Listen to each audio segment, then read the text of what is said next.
ओम शांति। 19 जनवरी 2023 के महावाक्य।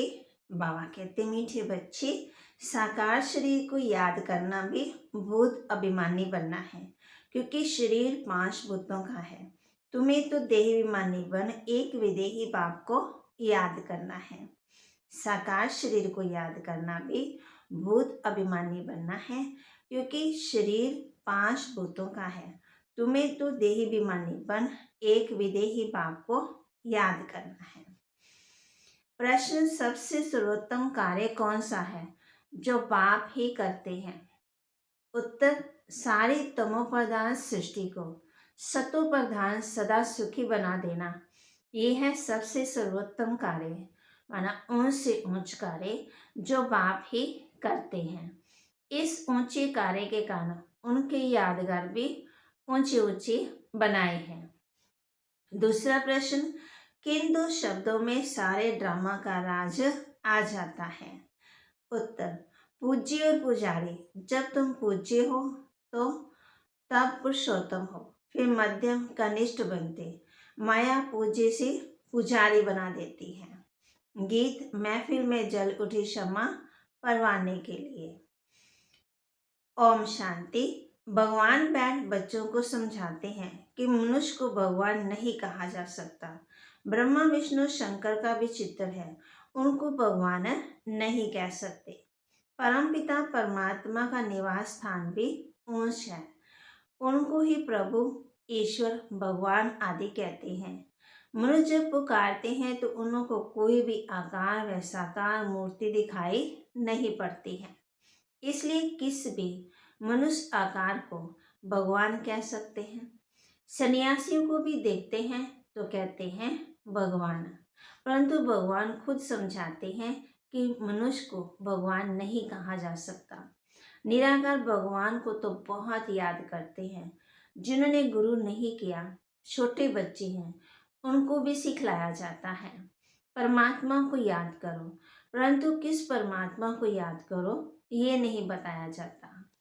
कोई भी चित्र बुद्धि में नहीं रहता। दुख के समय कह देते हैं हे प्रभु। कोई गुरु व देवता आदि का चित्र उनके सामने नहीं आता। बल बहुत गुरु किए हो तो भी जब हे भगवान कहते हैं तो कभी उनको गुरु याद नहीं आएगा। अगर गुरु को याद कर और ही भगवान कहें तो वह मनुष्य को जन्म मरण में आने वाला हो क्या? तो ये गोया 5 तत्वों के बने हुए शरीर को याद करते हैं, जिससे 5 भूत कहा जाता। आत्मा को भूत नहीं कहा जाता। तो वह जैसे भूत पूजा हो गई, बुद्धि उस शरीर की तरफ चला गया। अगर किसी मनुष्य की भगवान समझते हो, ऐसे नहीं कि उनमें जो आत्मा है उसको याद करते, नहीं, आत्मा तो दोनों में है, याद करने वाले भी हैं। तो जिसको याद करते उसमें भी है। परमात्मा को सर्वव्यापी कह देते, परंतु परमात्मा को पाप आत्मा नहीं कहा जा सकता। वास्तव में परमात्मा नाम जब निकलता है तो बुद्धि निराकार तरफ चली जाती है। निराकार बाप को निराकार आत्मा याद करती है, उसको देहाभिमानी कहेंगे। साकार शरीर को याद करते हैं, वह जैसे भूत अभिमानी है। भूत को याद करते, क्योंकि अपने को आत्मा समझने के बदले 5 भूतों का शरीर समझते। नाम भी शरीर पर पड़ता, अपने को भी 5 तत्वों का भूत समझते तो शरीर को याद करते। देहाभिमानी तो है ही नहीं। अपने को निराकार आत्मा समझे तो निराकार परमात्मा को याद करें। सभी आत्मा का संबंध पहले पहले परमात्मा से है। आत्मा दुख से परमात्मा को याद करती है, उनके साथ संबंध है। वे आत्मा को सभी दुखों से छुड़ाते हैं, उनको क्षमा भी कहते हैं। कोई बत्ती आदि भी की यह बात नहीं है, वह तो परमपिता परमात्मा है। क्षमा कहने से मनुष्य फिर ज्योति समझ लेते हैं। ये तो बाप ने खुद समझाया है, मैं परमात्मा हूँ, जिसका नाम शिव है। शिव को रुद्र भी कहते हैं। उस निराकार के ही अनेक नाम हैं और कोई के इतने नाम नहीं है। ब्रह्मा विष्णु शंकर का एक ही नाम है। जो भी देहधारी हैं उनका एक ही नाम है। एक ईश्वर को ही अनेक नाम दिए जाते हैं। उनकी महिमा अपरम अपार है। मनुष्य का नाम एक फिक्स है। अब तुम मर्जीवा बने हो तो तुम्हारे पर दूसरा नाम रखा जाता है जिससे पुराना सब भूल जाता है।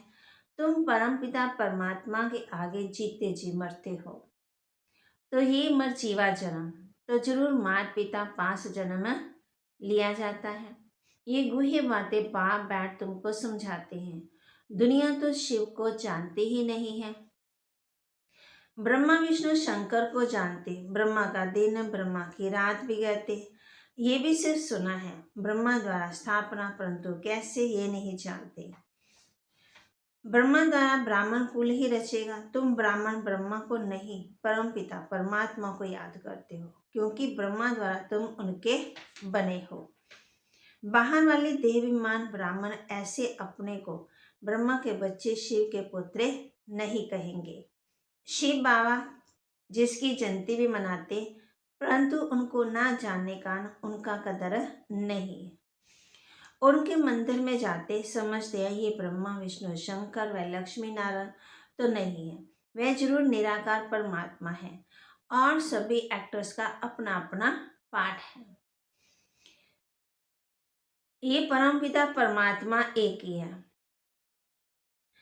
तो परमात्मा का यादगार तो जरूर वह आया होगा, स्वर्ग रचा होगा, नहीं तो स्वर्ग कौन रचेगा, मना सुखी कौन करेगा।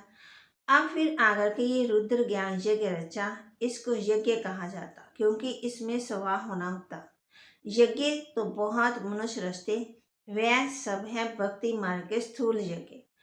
ये परमपिता परमात्मा स्वयं आकर यज्ञ रचते हैं, बच्चों को पढ़ाते हैं। यज्ञ जब रचते हैं तो उसमें ही ब्राह्मण लोग शास्त्र कथाएं आदि सुनाते हैं। ये बाप तो नॉलेजफुल है, कहते ये गीता भगवान आदि शास्त्र सब भक्ति मार्ग के हैं। ये मटेरियल यज्ञ भी भक्ति मार्ग के हैं। ये है ही भक्ति मार्ग का समय। जब कलयुग का अंत आए तब भक्ति का भी अंत आए, तब ही भगवान आकर मिले क्योंकि वही भक्ति का फल देने वाला है। उनको ज्ञान सूर्य कहा जाता है। ज्ञान चंद्रमा, ज्ञान सूर्य और ज्ञान लकी सितारे। अच्छा, ज्ञान सूर्य तो है बाप, फिर माता चाहिए ज्ञान चंद्रमा। तो जिस तन में प्रवेश किया वह हो गई ज्ञान चंद्रमा माता और बाकी सब हैं बच्चे लकी सितारे। इस हिसाब से जगदम्बा भी लकी स्टार हो गई क्योंकि बच्चे ठहरे ना। स्टार में कोई सब में तीखा भी होता, वैसे यहाँ भी नंबरवार है। वह है स्थूल आकाश में सूर्य चांद और सितारे, और ये है ज्ञान की बात। जैसे वे पानी की नदियाँ और ये है ज्ञान की नदियाँ जो ज्ञान सागर से निकली हैं। अब शिव जयंती मनाते हैं, जरूर वह सारे सृष्टि का बाप आते हैं। आकर के जरूर स्वर्ग रचते हैं। बाप आते ही हैं आदि सनातन देवी देवता धर्म की स्थापना करने, जो प्रायलोक हो जाता। गवर्नमेंट भी कोई धर्म को नहीं मानती, कहते हमारा कोई धर्म नहीं, ये ठीक कहते हैं।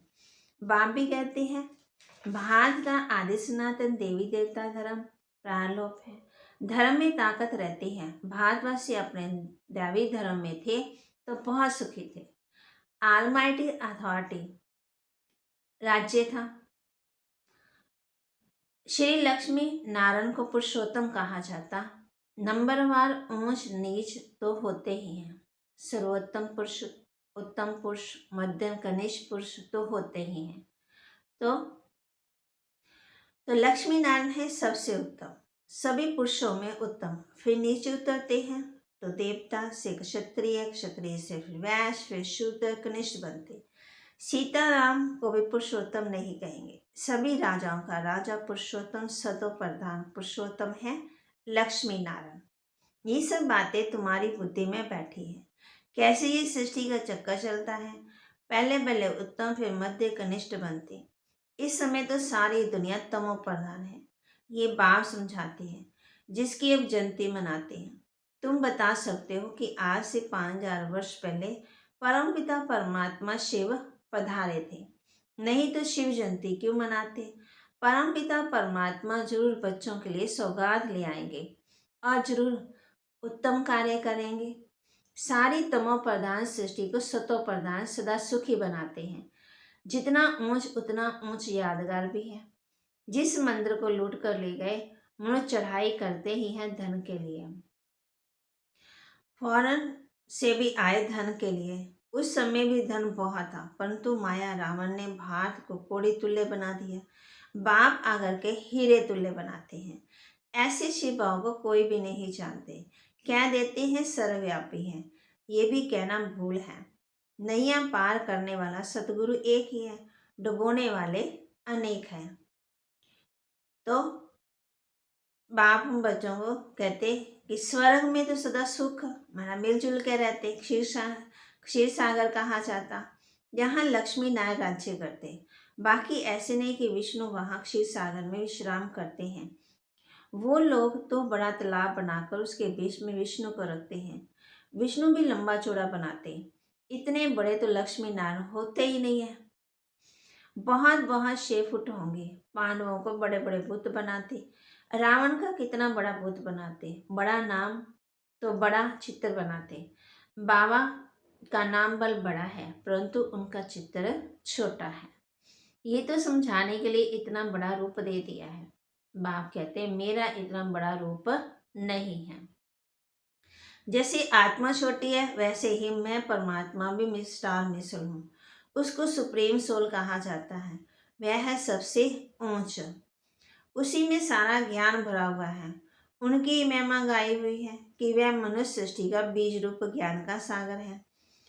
परंतु सुनावे तब जब कर्म इंद्रियां का आधार लेवे। जैसे बच्चा छोटे आग्रह से बात नहीं कर सकता, बड़ा होता तो शास्त्र आदि देखने से अगले संस्कारों की स्मृति आ जाती है। तो बाप एंड बच्चों को समझाते हैं कि मैं फिर से 5000 वर्ष के बाद तुमको वही राजयोग सिखाने आया हूँ। श्री कृष्ण ने कोई राजयोग नहीं सिखाया। उन्होंने तो प्रारब्ध भोगी 8 जन्म सूर्यवंशी, 12 जन्म चंद्रवंशी, फिर 13 जन्म वैश्य शूद्र वंशी बने। अभी सबका ये अंतिम जन्म है। ये श्री कृष्ण की आत्मा भी सुनती है, तुम भी सुनते हो। ये है संगम युगी ब्राह्मणों का वर्ण। फिर तुम ब्राह्मण से जाकर देवता बनेंगे। ब्राह्मण धर्म, सूर्यवंशी देव धर्म, देवता धर्म और चंद्रवंशी क्षत्रिय धर्म, तीनों का स्थापक एक ही परमपिता परमात्मा है। तो बात कहते तो तीनों का शास्त्र भी एक ही होना चाहिए, अलग अलग शास्त्रों की कोई बात ही नहीं है। ब्रह्मा इतना बड़ा, सभी का बाप, प्रजापिता, उनका कोई शास्त्र तो है ही नहीं है। एक गीता में ही भगवानोवाच है, ब्रह्मा भगवानोवाच नहीं है। यह है शिव भगवानोवाच ब्रह्मा द्वारा, जिससे शूद्रों को कन्वर्ट कर ब्राह्मण बनाया जाता। ब्राह्मण ही देवता और जो नापास होते वह क्षत्रिय बन जाते, 2 कला कम हो जाती। कितना अच्छी रीति समझाते हैं। ऊंच से ऊंच परम पिता परमात्मा फिर ब्रह्मा विष्णु शंकर, उनको भी सर्वोत्तम माना उत्तम नहीं कहेंगे। तो मनुष्यों में सबसे उत्तम लक्ष्मी नारायण, जिनके मंदिर बनते, परंतु उनकी महिमा को कोई जानते नहीं, सिर्फ पूजा करते रहते हैं। अब तुम पुजारी से पूज्य बन रहे हो, माया फिर पुजारी बना देती है। ड्रामा ऐसा बना हुआ है, जब नाटक पूरा होता तभी मुझे आना पड़ता, फिर वृद्धि होनी है, ऑटोमेटिकली बंद हो जाता, फिर वृद्धि होनी। फिर तुम बच्चों को आकर के अपना अपना पाठ रिपीट करना है। ये परमपिता परमात्मा खुद बैठ समझाते हैं।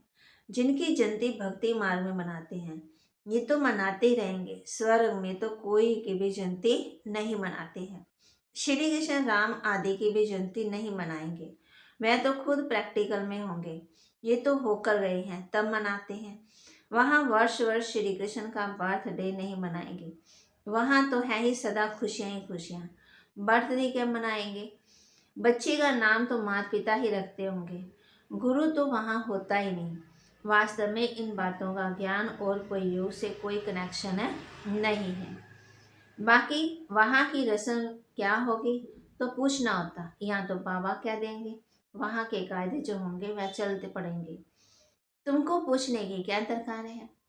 पहले मेहनत कर अपना पदवी तो प्राप्त कर लो, लायक तो बनो, फिर पूछना। ड्रामा में कोई ना कोई कायदा तो होगा। अच्छा, मीठे मीठे सिक्के लदे बच्चों प्रति माता पिता बाप दादा का याद प्यार और गुड मॉर्निंग। रूहानी बाप की रूहानी बच्चों को नमस्ते। रूहानी बच्चों की रूहानी बाप दादा को दिलवा जान सिकवा प्रेम से नमस्ते। ओम शांति। प्यारे बाबा, मीठे बाबा, मेरे बाबा, शुक्रिया बाबा। धारणा के लिए मुख्य सार, अपने को निराकार आत्मा सब निराकार बाप को याद करना है, किसी भी देहधारी को नहीं। मर्जी बाप बन पुरानी बातों को बुद्धि से भूल जाना है। बाप के रचे हुए इस रुद्र यज्ञ में संपूर्ण स्वाहा होना है। शूद्रों को ब्राह्मण धर्म में कन्वर्ट करने की सेवा करनी है। वरदान दिया बाबा ने, दिनचर्या की सेटिंग और बाप के साथ द्वारा हर कार्य एक्यूरेट करने वाले विश्व कल्याणी भव। दिनचर्या की सेटिंग और बाप के साथ द्वारा हर कार्य एक्यूरेट करने वाले विश्व कल्याणी भव। दुनिया में जो बड़े आदमी होते हैं उनकी दिनचर्या सेट होती है। कोई भी कार्य एक्यूरेट तब होता है जब दिनचर्या की सेटिंग हो। सेटिंग के समय एनर्जी सब बच जाती है। एक व्यक्ति 10 कार्य कर सकता है, तो आप विश्व कल्याणकारी जिम्मेवारी आत्मा हर कार्य में सफलता प्राप्त करने के लिए दिनचर्या को सेट करो और बाप के साथ सदा कंबाइन होकर रहो। हजार भुजा बाप आपके साथ है तो एक कार्य के बजाय हजार कार्य एक्यूरेट कर सकते हो। स्लोगन, सर्व आत्मा के प्रति शुद्ध संकल्प करना ही वरदानी मूर्त बनना है। सर्व आत्मा के प्रति शुभ संकल्प करना ही वरदानी मूर्त बनना है। ओम शांति।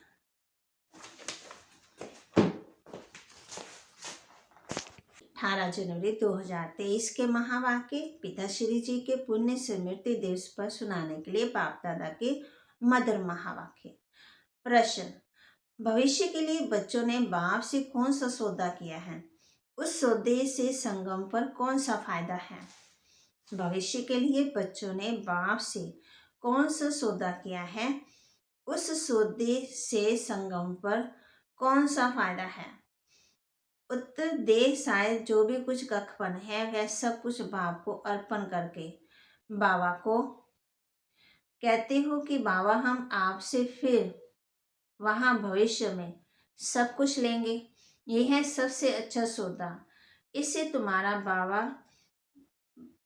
बाबा की तिजोरी में सब कुछ सेफ हो जाता है और अपार खुशी रहती है कि अब भी यहाँ हम थोड़ा समय है, फिर अपनी राजधानी में होंगे।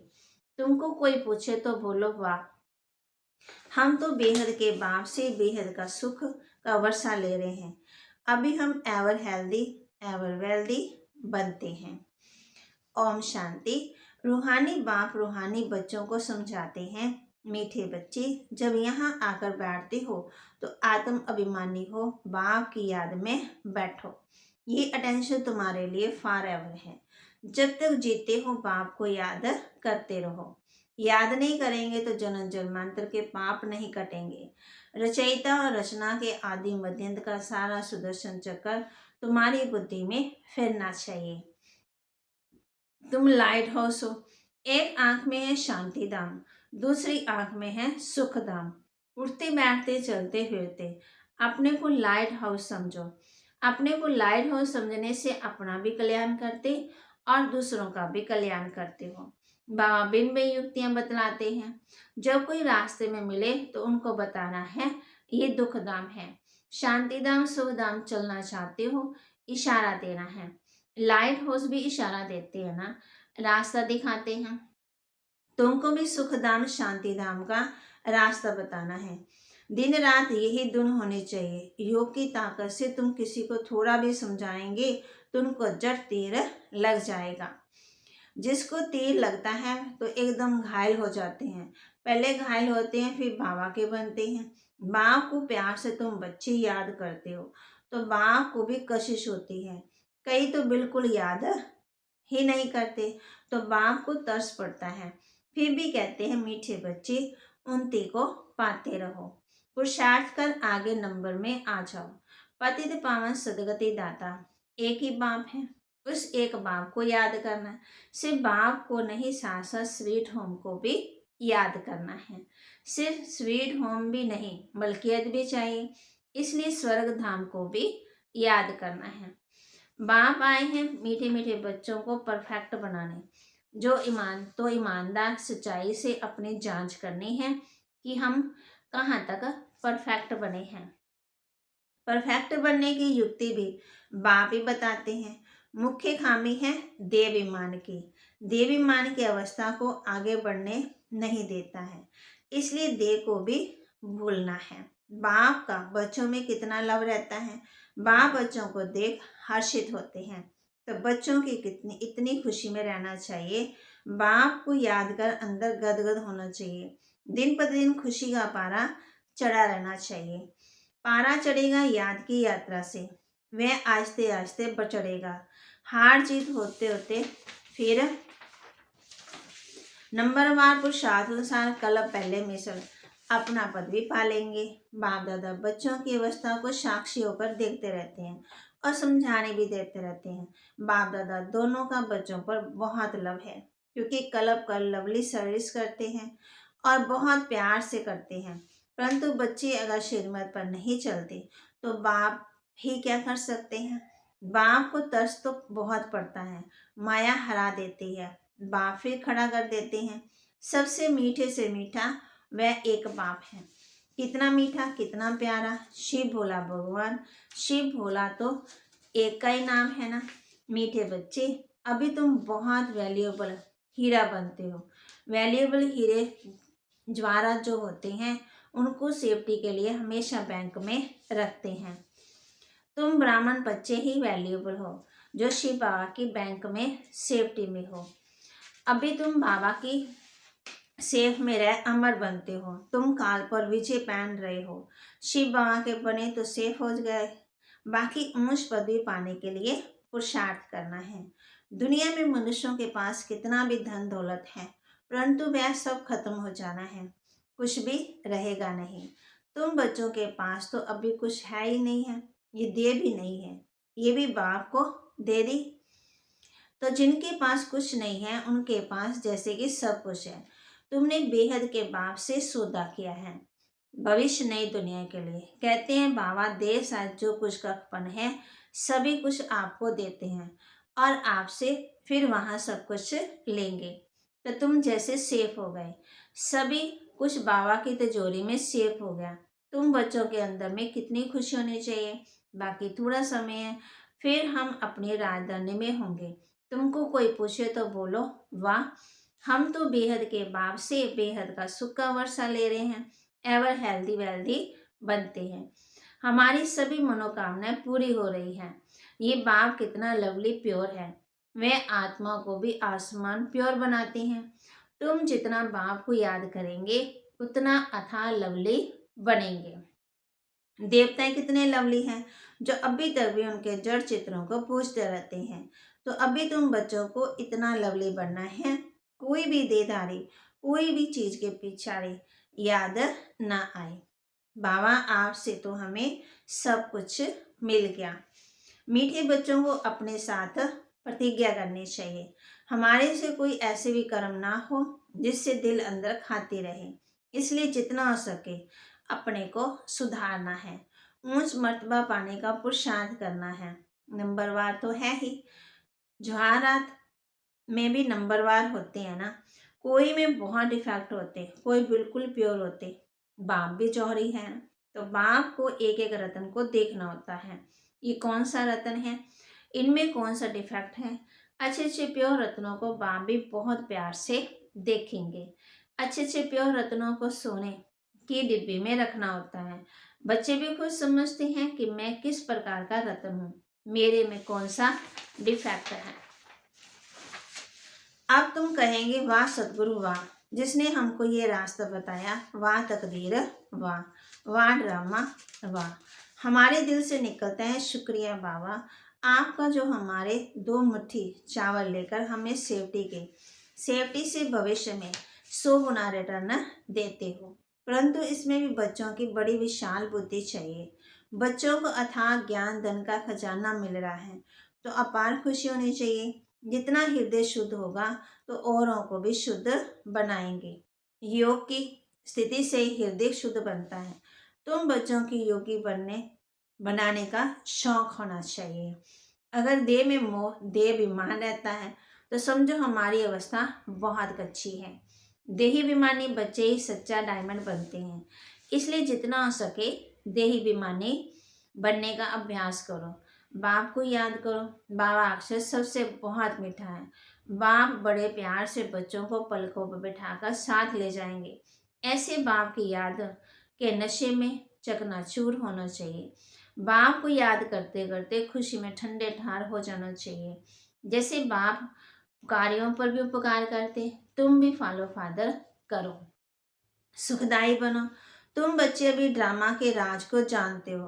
बाप तुम्हें निराकारी, आकारी और साकारी दुनिया का सब समाचार सुनाते हैं। आत्मा कहती अभी हम पुरुषार्थ कर रहे हैं नई दुनिया में जाने के लिए। हम स्वर में चलने लायक जरूर बनेंगे। अपना और दूसरों का कल्याण करेंगे। अच्छा, बाप मीठे बच्चों को समझाते हैं। बाप दुख हरता सुख करता है तो बच्चों को भी सबको सुख देना है। बाप का राइट हैंड बनना है। ऐसे बच्चे ही बाप को प्रिय लगते हैं। शुभ कार्य में राइट हाथ को ही लगाते हैं तो बाप कहते हैं हर बात में राइटिस्ट बनो। एक बाप को याद करो, फिर अंतमति सो गति हो जाएगी। इस पुरानी दुनिया से ममता मिटा दो। ये तो कब्रिस्तान है। धंधादौरी बच्चों आदि के चिंतन में मरे तो मुक्त अपनी बर्बादी कर देंगे। शिव बाबा को याद करने से तुम बहुत आबाद होंगे। देवी मान में आने से बर्बादी हो जाती है। देही बीमारी बनने से आबादी होती है। धन की बहुत लालच नहीं रखनी चाहिए। उसी फिक्रात में शिव बाबा को भी भूल जाते। बाबा देखते हैं सब कुछ बाप को अर्पण कर फिर हमारी श्रीमत पर कहाँ तक चलते हैं। शुरू शुरू में बाप ने भी ट्रस्टी हो दिखाया। सब कुछ ईश्वर अर्पण कर खुद ट्रस्टी बन गया। बस ईश्वर के काम में ही लगाना है। विघ्नों से कभी भी डरना नहीं चाहिए। जहाँ तक हो सके सर्विस में अपना सब कुछ सफल करना है। ईश्वर अर्पण कर ट्रस्टी बन रहना है। अच्छा, मीठे मीठे सिकिलते बच्चों प्रति माता पिता बाप दादा का याद प्यार और गुड मॉर्निंग। रूहानी बाप की रूहानी बच्चों को नमस्ते। रूहानी बच्चों की रूहानी बाप दादा को दिलवा जान सिकवा प्रेम से नमस्ते।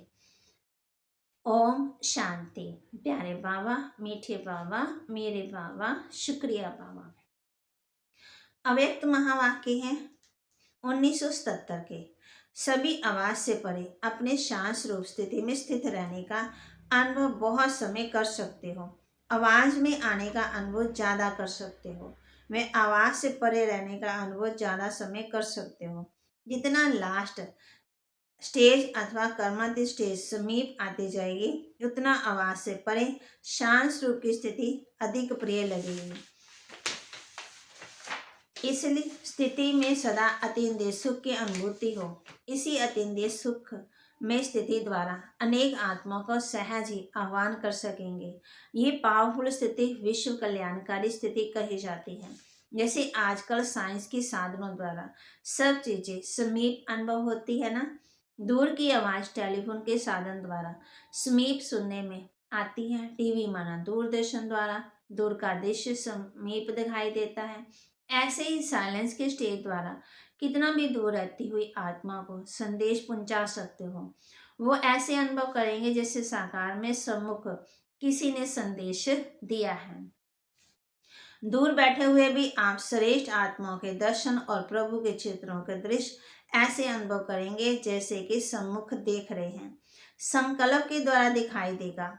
अर्थात आवाज से परे संकल्प की सिद्धि का पाठ बजाएंगे। लेकिन इस सिद्धि की विधि ज़्यादा से ज़्यादा अपने शांत स्वरूप में स्थित होना है। इसलिए कहा जाता है साइलेंस इज गोल्डन। गोल्ड इसे ही गोल्डन एज कहा जाता है। इस स्टेज पर स्थित रहने से कम खर्चा बाला निश्चिंत बनेंगे। समय रूपी खजाना, एनर्जी का खजाना और स्थूल खजाना सबसे कम खर्चा बाला निश्चिंत हो जाएंगे। इसके लिए एक शब्द याद रखो, वह कौन सा? बैलेंस। हर कर्म में, हर संकल्प और बोल, संबंध व संपर्क में बैलेंस हो तो बोल, कर्म, संकल्प, संबंध व संपर्क साधारण के बजाय अलौकिक दिखाई देगा, अर्थात चमत्कारी दिखाई देगा। हर एक के मुख से, मन से यही आवाज निकलेगा कि ये तो चमत्कार है। समय के अनुसार स्वयं के पुरुषार्थी की स्पीड और विश्व की स्पीड तीव्र गति की चाहिए, तब विश्व कल्याणकारी बन सकेंगे। विश्व की अधिकतर आत्माएं बाप की और आप इष्ट देवों की प्रत्यक्षता का आह्वान ज्यादा कर रही हैं और इष्ट देव अपना आह्वान कम कर रहे हैं। इसका कारण क्या है? अपने हद के स्वभाव, संस्कारों की प्रवृत्ति में समय बहुत लगा देते हैं। जैसे अज्ञानी आत्माओं को ज्ञान सुनने की फुर्सत नहीं है, ऐसे वैसे बहुत से ब्राह्मणों को भी इस पावरफुल स्टेज पर स्थित होने की फुर्सत नहीं मिलती। इसलिए ही अभी ज्वाला रूप बनने की आवश्यकता है। बाप दादा हर एक की प्रकृति को देख मुस्कुराते रहते हैं कि कैसे टू मच बिजी हो गए हैं। बहुत बिजी रहते हो ना। वास्तव में स्टेज में सदा फ्री रहेंगे, सिद्धि भी होगी और फ्री भी रहेंगे। जब साइंस के साधन धरती बैठे हुए स्पेस में गए, वे यंत्र को कंट्रोल कर सकते हैं, जैसे चाहे जहाँ चाहे वहाँ मोड़ सकते हैं। तो साइलेंस की शक्ति स्वरूप इस साकार सृष्टि में श्रेष्ठ संकल्प के आधार से जो सेवा चाहे, जिस आत्मा की सेवा करना चाहे, वो नहीं कर सकते। लेकिन पहले अपनी प्रकृति से परे अर्थात उपराम रहो। जो सभी खजाने सोनाए वह स्वयं के प्रति नहीं, विश्व कल्याण के प्रति यूज करो। समझा? अब क्या करना है? आवाज द्वारा सर्विस, स्थूल साधनों द्वारा सर्विस और आवाज से परे सूक्ष्म साधन, संकल्प की श्रेष्ठता, संकल्प शक्ति द्वारा सर्विस का बैलेंस प्रत्यक्ष रूप में दिखाओ, तब विनाश का नगाड़ा बजेगा। समझा? प्लान तो बहुत बना रहे हो और बाप दादा भी प्लान बना रहे हैं। बैलेंस ठीक ना होने के कारण मेहनत ज़्यादा करनी पड़ती है। विशेष कार्य के बाद विशेष रेस्ट भी लेते हो ना। फाइनल प्लान में अथकपन का अनुभव करेंगे। अच्छा, ऐसे सर्व शक्तियों को विश्व कल्याण के प्रति कार्य में लगाने वाले संकल्प की सिद्धि स्वरूप स्वयं की प्रकृति से स्वतंत्र, सदा शांत और शक्ति स्वरूप स्थिति में स्थित रहने वाले सर्वश्रेष्ठ आत्माओं को बाप दादा का याद, प्यार और नमस्ते। रूहानी बच्चों की रूहानी बाप दादा को नमस्ते। वरदान दे रहे बाबा बच्चों को साइलेंस की शक्ति द्वारा नई सृष्टि की स्थापना के निमित्त बनने वाले मास्टर शांति देवा भाव। साइलेंस की शक्ति द्वारा नई सृष्टि की स्थापना के निमित्त बनने वाले मास्टर शांति देवा भाव। साइलेंस की शक्ति जमा करने के लिए इस शरीर से परे अशरीरी हो जाओ। ये साइलेंस की शक्ति बहुत महान शक्ति है।